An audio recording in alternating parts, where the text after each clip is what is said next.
right, well, it's that time again. It's that time again. It's that part of the year. It's that part of your summer where we're going to generate innings mode. Australia leads by 300. It might as well be 3 million. 2 for 84 in the third innings of the game. Australia's going to win. Everyone's going to win. Everyone's going to be happy. You're going to be happy. I'm going to be happy. Your dad's going to be happy. Pezza, this is domination. It's safety. It's happiness. And it's home comforts is what we're looking at here. Yeah, I feel like you set it up really well yesterday, Higgins. I wonder whether through these games we can talk more about just where we were as we let it wash over us. Couple of names knocking around for the opposition. How many Smith on? Lino's coming up to a milestone. That's not bad. Starkey cranking up over 145. You know, it's just checking in. Just checking in with numbers as you go about your day. Maybe you carry a laptop. Like for me, I'm carrying a laptop around my house, so I'm kind of mixing up coverage everywhere. I drove my kids to get an ice cream today, which is a nice thing. You know, the father likes to do with his sons as he speaks about himself in third person. Walked around Yarraville Oval. I think it was sort of 2s or 3s. Had SEN going on the phone, you know, through my pocket while my kids ran around at a skate park, listening to various conversations, checking in on numbers. Starkey was, you know, his line length was down, but the pace was up. I see today, Pakistan resume at 2 for something. A little partnership going on there, Imam and Baba. I'm like, oh, there's some names. You look at their score, 2 for 170, okay. Start to look at our score. Okay, maybe is there a partnership here? Could be something, but you know, Australia just pounds away. Just relentless pounding away at hard lengths, grind, wrestle. Cummins with his violent action. You know, imagine just facing that, just ball after ball. Cummins' violent action, Carey taking the ball, fingers pointed up to the, you know, hard white light of the Perth sky. Marnus is scurrying around in the field. Marnus is nearly creating runouts. And then Imam Ul-Haq, who's faced nearly 200 balls, you know, Marnus's fielding then gives rise to conversations about Imam and his uncle. And his uncle was bad at running, wasn't he? And Imam looks a bit lazy. And here's Imam's hang time after someone gets out. And he's a bit, you know, he's stayed in for 200 rocks in Perth, facing the best attack, knocking around. But Imam's lazy. That's the heavy implication. His running's no good. And the system just goes to work, you know. And all of a sudden, 2 for 180s, 3 for 4 for, you're squinting. Next thing you know, Starkey's uprooting the off stump of Sarfraz. I'm upset that wasn't cartwheeling towards the slips and maybe even having a scenario where someone's going to get pierced, you know, through their skin. And that's just day 3 of the first test. You know, the opposition misses the jump. Australia's out in front. You know, they bump them at the end, and then you go, oh yeah, we're 300 ahead with 8 in the hutch.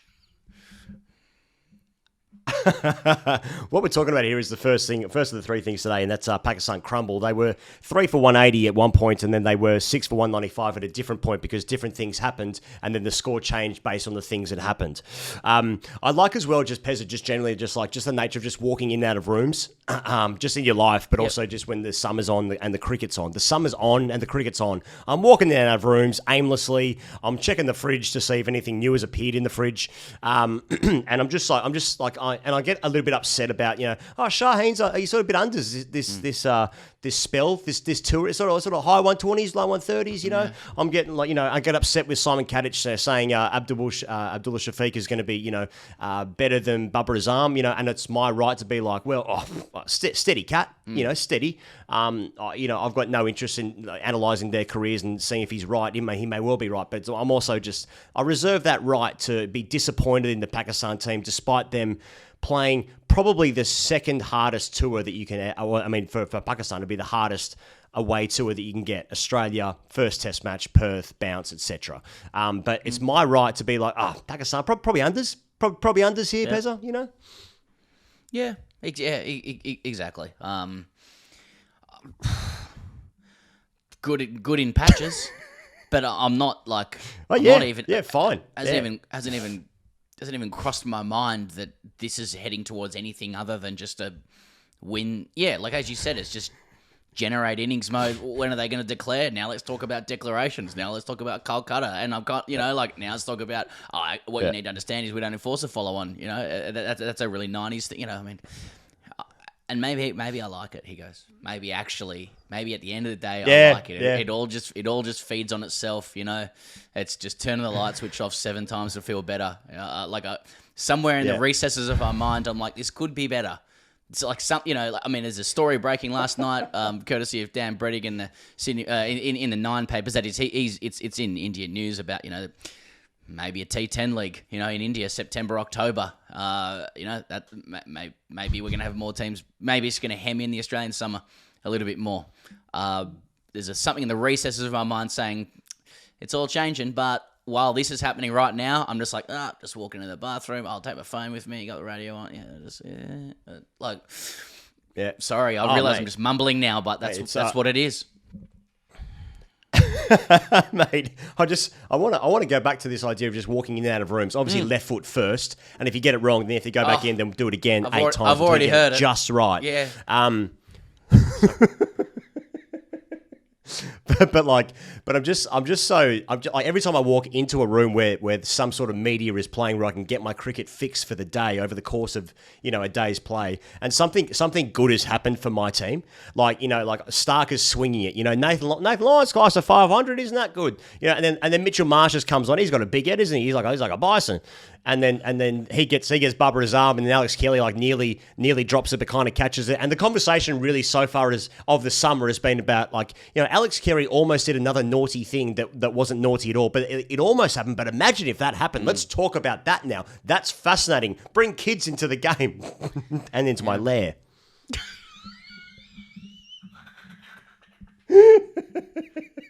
Well, I got to say, I saw the Carey thing yesterday, and once again, I was just, I was picking at chicken and blowing flies off my face, off the side of my cheek, fucking nothing.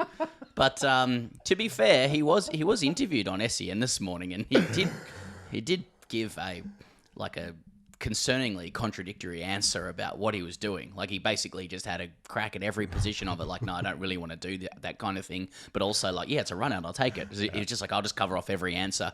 Take your pick of whatever quote you want. Yeah. I do. I mean, it's a pretty clear picture that the guy's been affected heavily by what happened. But but this is cricket, mate. Like, it goes for a long fucking time. People are talking about the biggest dross known to man. So, and maybe that's part of the charm. I don't even know what we're complaining about. Maybe us complaining about the dross is part of the meta experience of it as well, just adding another layer. A couple of guys look like they're in a nightclub in their own home, just chatting over an internet connection. I just like probably the two most popular guys in the team, Travis Head, Mitchell Marsh. And it makes me happy anytime Travis Head, obviously the most junior guy in the team, vice captain at bat pad with massive sunglasses on his head. And we'll talk about Smith Optics Australia in a second. But just Mitch Marsh getting that wicket, it's an opportunity to just get around the group, just fucking get around the fucking size of the guy's head. And it's the big scalp and Baba, and he's done it before here, and he's a great player, and not as good as Abdullah Shafiq, sure, but the fact that it's Mitch Marsh that gets the wicket, it's like, oh, can I have another sugar hit, please, Daddy? Just give me something else to make me smile while I barely look at the game. It's a happiness. Yeah. Australian summers, come on. Yeah, and I think it's the thing I'm unsure about, mate. Just from a philosophical standpoint, is is it helpful to be self-aware of our own greed at this time? Or is it much better to simply feel greed and still be unhappy with the side, even though they've ascended us to the point where we keep an eye on the game and we just take sugar hits, not even contemplating the prospect of a loss. I'm not even looking at the scores going, this is enough. I'm like, I know how this movie ends. We're playing Washington Generals here. Deeply disrespectful approach to an opposition. Should we be self-aware of that greed? It's kind of like, make no mistake. I expect I know that this win is going to wash over me, but any player puts 1 foot wrong, I'm immediately considering their position and their future and their career. For example, Warner, Globe today. Hang on, are we back on here? That's unders. That's unders, and by unders I mean what have you done for me lately? What have you done for me in the last 24 hours, Davey? I'm keeping an eye on this. Mate, one mistake, and I'm going to DM some of their partners some fucking heinous stuff. You know that's my sort of mentality. One failure, I'm going to DM your missus. Layers and DMs. Yeah. That's where my mentality is just generally. That's how I enjoy sport and life. So let's get into the second thing here. Smith and Uzzie build.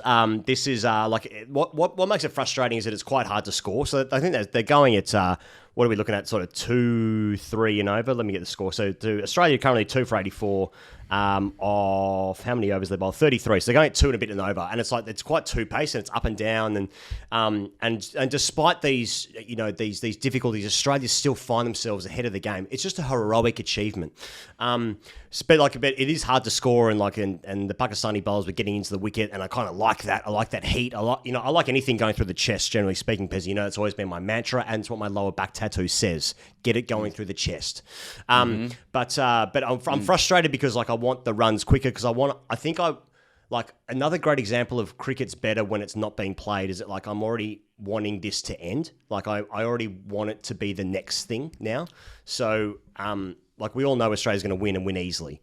But the way that they're getting these runs, to get the score that they need, is quite painful. And so I'm looking at Smith crabbing across, and Aussie's letting heaps of stuff go, and it's all high skill. Don't get me wrong, but I have a TikTok account, so I want it yesterday, and I want sugar hits forever. I do know what you mean. Once again, we're just so blessed at the moment. Shaheen Shah Afridi was bowling with high skill, venom. Smith saying after the game, he's really tough out of the wrist. And as you said, the bounce is really up and down. And obviously then the next thing you meant to say is our fast bowlers will be licking their chops. Nathan Lyon was already getting spin. The Pakistani boys won't be liking this, etc., etc. Cricket, etc. R.I.P. And but I still like that Smith has 41 runs. Like that number next to his name. There was a point today. I was on the laptop, so Fox is on due to digital rights and autistic there, but and they just had Mike Hussey on screen. What do they call it? A deep delve or something with Hussey. That's how it was introduced. And fuck, I liked it. It was just here's why Steve Smith is good. And it was just a couple of graphics superimposed onto the screen about where he sits in the number of runs as an Australian, test player. It's up there. You're talking top 5 stuff. I don't know or care. Then you're talking, and then they start talking about his hundreds, and then they go into innings per 100 of those who've scored 32 hundreds or more. And so there's 10 guys. Smith is the lowest. Smith's got the fewest hundreds, but he scores them at a more frequent rate. So he's got the fewest innings per 100 of those who've scored more than 32 hundreds, and you're going, oh yeah, and then Hussey, just to fucking cream it off, then just compares him to, and he goes, but that's no comparison to the Don. 29 test hundreds, 100 every 2.18 innings, and you go, yeah. And behind him, you can see the crowd. He's on our money. Yeah, and then Kerry keeps saying, if you wanted the Don batting for your life, you'd live to your 99. Yeah. And he's like, you wouldn't want Chappelli because it'd be 42. We're just very lucky. We're just very lucky in this country. I'm grateful. Yeah. And I got to say, actually, just talking about what I'm doing, walking around the house today, making some toast or some shit. I was given this extreme obnoxiousness and arrogance from both of us in the last couple of days, which you'll feel is our right. That's what the players have given us. I was thinking it would be hilarious if Pakistan turned the game around and we were, forced to come on air here and go, well, looks like we've got a game here. Oh, well, just looking like absolute fuckwits for carrying on like this. But there you go. That's what the Australian summer does to you. Mate, I sense it even in my own tone, just the dripping arrogance of what this game is. We've already declared winners. I don't care what the score is, But I also, that's obviously a birthright for a start. But it's when I look at like an analysis of like, here's why someone that I like is good, you could say fucking anything, and it's just consumer confidence. Like I'm just like, yeah, that is right. Like you could say Steve Smith's so good because he licks windows before games, and I'd be like, yeah, that's right. Yeah, that's good. Yeah, I like that. Yeah. Now he actually might do that, to be fair, but like it's just like those kind of statistical analyses and deep dives. Like I love them. And I feed off them, but like you could literally say anything. And I'm like, yeah, just give it to me. Just tell me that my guy is good forever, Should we take this moment, Pezza, to thank our sponsor and someone that's getting us around the group, and indeed the group is being got around itself, Smith Optics Australia. There's a link in the description of this video or in this audio, depending how you're consuming this here media. You can click that link and you use the code FAST, and you're going to get 25% off your purchase using the code FAST. As I just said, you idiot. Why do you have to say it again? You're a moron. I hate you. Oh, shit. 25% off using the code FAST in that link description below. Thanks to Smith Optics Australia. And did you see any fast figures today on the field? I mean, all the boys looked fucking sensational. Like Cummins looks good. Cummins looks so good with these on. I don't have them on me, unfortunately. That's right. But people who are watching the video are just like, why is this bloke fucking? He's actually lost it looking around. I swear I brought my case in. I can't find it now. So perhaps I haven't. It's a senior moment from Pezza. But Hetty, I saw Hetty with him today. I mean, what can you say? Like it's all well and good for two blokes who played all the grades coming and saying, look, these are the fast sunnies. This is what you're wearing to Christmas. Someone wrote to us overnight and said, it's not only are you knocking over Nan wearing those sunnies at Christmas, you're not doing any cleaning. You're not cleaning anything. Like you rock up. Jimmy's not cleaning on Christmas with these sunnies on. But yeah, like that's all well and good for us to say it. But when you see the boys, the World Test champions. Sorry, I was Sean Connery for a second there, and World Cup winners.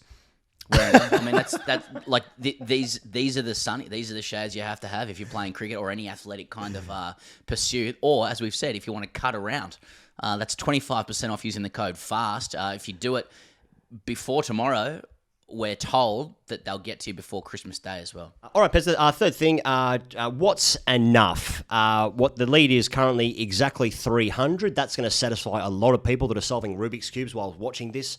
But what is enough, and do you have a number in mind which is like, oh, that's the number that I really like? Well, no. I mean, yeah, you said the lead's 300. We're only 2 down, so 300's divisible by 2. So immediately, just even numbers making me feel sensational, and then like I took that when you wrote this down on the agenda as that deeper question that Tim Rogers and UMI asked, how much is enough, which is a question I apply to myself in terms of goals and aspirations in life. Like the income you may aspire to, or the number of drinks you pursue after you become a different personality, having had 3 or 4.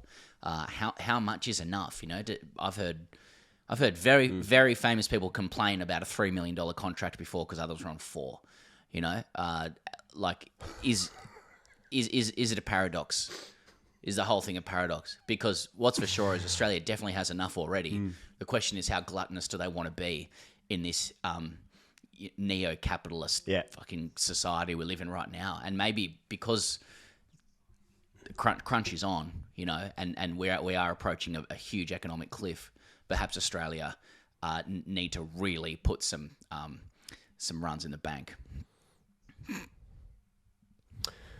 So for me, I don't think I want complete humiliation, because there's obviously 2 more tests. So I kind of want something, I want a bit of a tease, but like, in what world is someone going to just tease the opposition with a run chase with 2 days left, just so like I'm a little bit happier when I'm barely watching it, so I think they should declare now and make it interesting. I think Pakistan are all out sort of to 260. I can see someone scoring a heroic 80, like an impressive 80 that we're like, oh, he's a good player, isn't he? And we can think about that for the next couple of years before we forget his name by the time the West Indies come out. Which we do, hashtag AskTGC, Pezza. This is a reminder right now to jump on board to our Patreon. I'm just generally enjoying the chat on Patreon throughout the day's play. You can join the community there. There's sort of a live chat that goes 24/7, really. People just getting in and around the day, getting in and around the cricket, getting in and around people's lives with ridiculous names and titles as their profiles. You can join TGC's Patreon at patreon.com/greatcricketer. Up until tomorrow night, you're going to get a 15% discount on your annual subscription to Patreon. So that's going to go until tomorrow night. Pezza, am I right in saying that? What is today? Today's Sunday. Like Today's Sunday. Yeah. So tomorrow night? Sunday, Monday. Yeah. Okay, so I'm just going through the chat here. Pezza, Ginger Ding Dong says, "What's going to happen first? A mom get to 50, or the outfield need another Mo?" So that's good sledging, just generally speaking.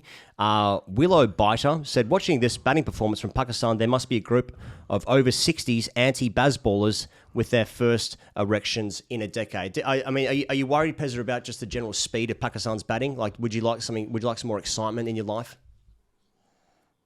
No, I prefer the piss to be boiled. To be honest, I like it. Yeah.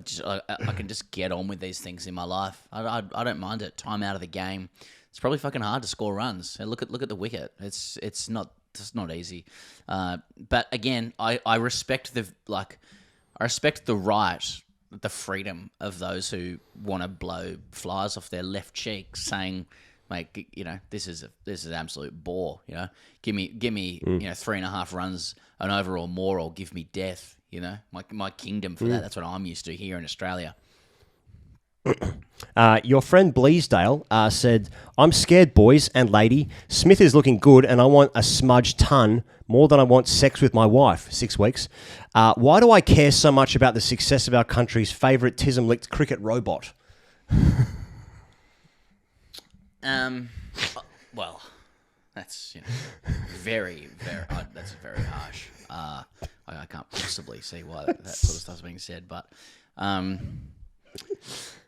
I think that when Smith basically I think that if you're a cricket fan in Australia, that one player must be anointed the generational player, like each generation, and for ours it's Smith, and he has performed that. Like that's a duty for the national mood that is higher than our fucking GDP.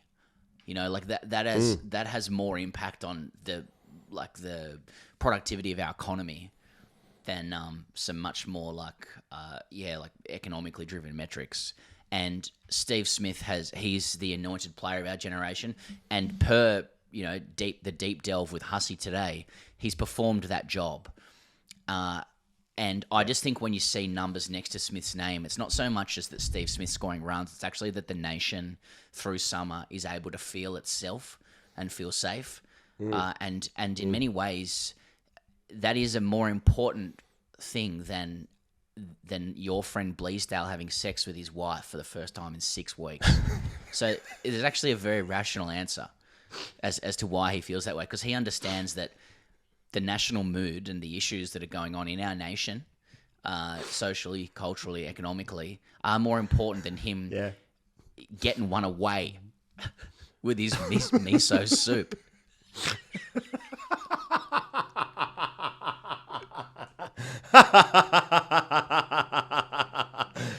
See you guys on the internet tomorrow. Cheers.